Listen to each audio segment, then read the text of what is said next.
At makikita ho natin sa ating latest satellite images, ito po yung mga weather system na nakaka-apekto sa ating bansa. Bagya pong humihina itong hanging amihan na nakaka-apekto na lamang dito sa may northern and central Luzon at magdadala ho ng mga pulupulong mahihinang pag-ulan. Samantala, yung easterlies, ito yung hangin nagmumula sa karagatang Pasipiko ang siyang nakaka-apekto sa southern Luzon, Visayas at Mindanao. Kasama na rin dyan yung Kamaynilaan. Kaya asahan pa rin natin yung mga isolated rain showers and thunderstorms sa hapon hanggang sa gabi. Bagamat inaasahan ho natin malaking bahagi ng ating bansa, lalong-lalo na nga ho yung Visayas at Mindanao at Southern Luzon ay makararanas pa rin ng mainit na temperatura habang may mga tsansa pa rin ho ng mga pag-ulan sa hapon hanggang sa gabi. May mga na-monitor nga tayong mga kaulapan, partikular na sa may bahagi ho ng Quezon Province at Camarines Provinces.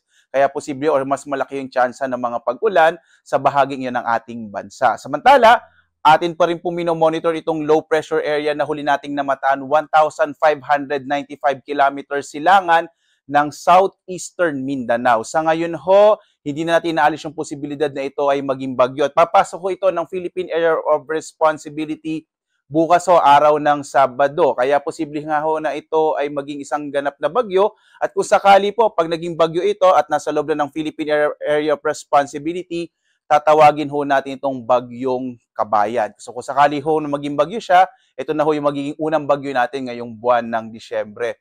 Wala pa itong magiging direktang epekto sa anumang bahagi ng ating bansa ngayong araw hanggang bukas. Subalit inaasahan natin pagdating ho ng araw ng Linggo, posible itong magpaulan sa may bahagi ho ng Visayas at ng Mindanao, lalong-lalo na ho yung eastern section ng Visayas at Mindanao.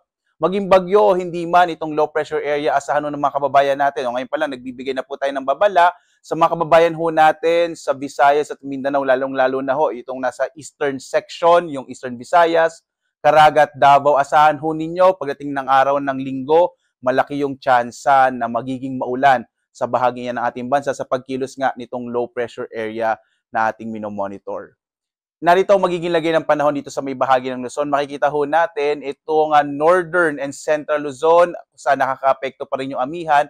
Asahan pa rin yung mga isolated light rains, maliit yung chance ng mga thunderstorms. Habang sa nalabing bahagi ho ng Luzon, kasama na dyan yung Kamaynilaan, asahan pa rin natin yung mga isolated rain showers na may kasamang mga thunderstorms na nasa hapon hanggang sa gabi, bagamat mainit at temperatura pa rin ang mararanasan natin sa araw na ito dito sa Luzon. Sa Lawag nga, nasa 23 to 34 degrees Celsius ang inaasang agwat ng temperatura. Sa Tuguegarao hanggang 31 degrees Celsius. Sa Baguio ay 16 to 24 degrees Celsius. Sa Kamaynilaan, 25 to 31 degrees Celsius. Sa Tagaytay naman, 22 to 29 degrees Celsius. Habang sa Legazpi, sa Bicol, 26 to 31 degrees Celsius. Sa Calayan Islands naman, 26 to 33 degrees Celsius. Habang sa Puerto Princesa, nasa 25 to 33 degrees Celsius.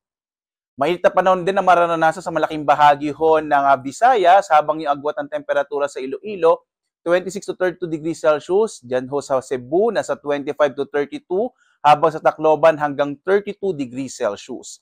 Malaking bahagi din ho ng Mindanao ay makararanas ng mainit at maalinsangang panahon sa araw na ito. Ang agwat ng temperatura sa Zamboanga, 24 to 35 degrees Celsius.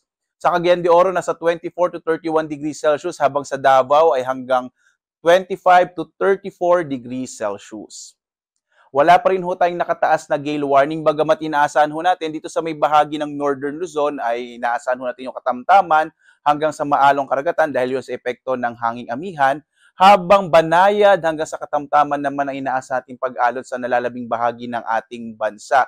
Mag-ingat pa rin ho kapag meron tayong mga thunderstorms, bagamat dahil wala nga ho tayong gale warning sa kasalukuyan, ligtas sa pumalaot yung mga sasakyang pandagat kahit yung mga malilitang mga bangka sa mga baybayin ng ating bansa.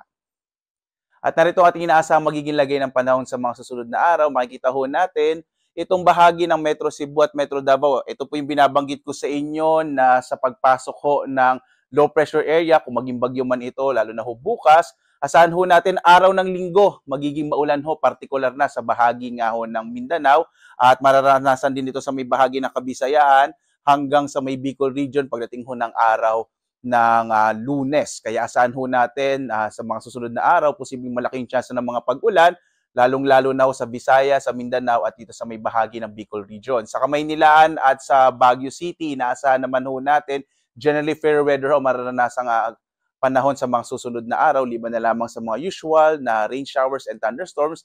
Inaasahan din natin ng posible ho muling lumakas itong hanging amihan. Kaya ho dito sa Kamaynilaan at Baguio City, Pagdating ho ng Linggo hanggang Lunes, posibleng mas mababa po ang temperatura.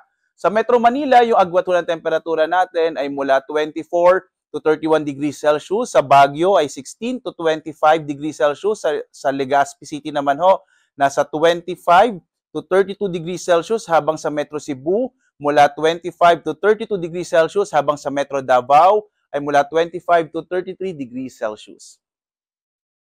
Ang araw ho natin ay sisikat ganap na alas 6:13 ng umaga at lulubog ganap na 5:29 ng hapon.